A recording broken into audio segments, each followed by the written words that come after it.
राहुल गांधी हाजिर हो।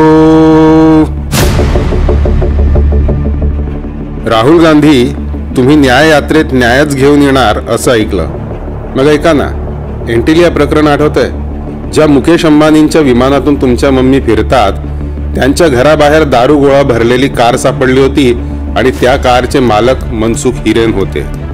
गाडी सापडताच 2च दिवसांनी मनसुख हिरेन मारले गेले। हत्येचा मुख्य सूत्रधार सचिन वाझे ठरला।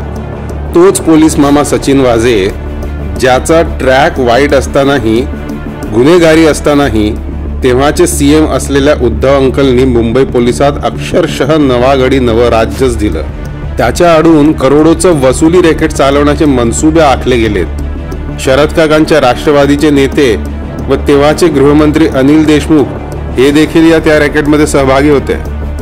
आता पोलीस मामा सचिन वाझे उघडा पडला, पण निष्पाप मनसुख हिरेनला पुन्हा जिवंत कसं करणार? आणि या गमती करणाऱ्या सरकारमध्ये उद्धव अंकलची शिवसेना, शरद काकांची राष्ट्रवादी आणि तुमची काँग्रेसही होती।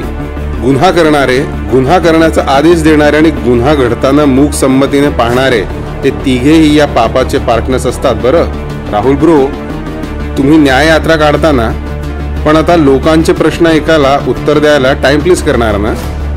तुमच्यावर स्पॉटलाइट आहे आणि गणतंत्र न्यायाधीश आहे। महाराष्ट्र प्रश्न विचारतो, तुम्हाला उत्तर द्यावीच लागणार। सांगा, मनसुख हिरेनच्या हत्येसाठी तुम्ही सुद्धा तितकेच जबाबदार आहात?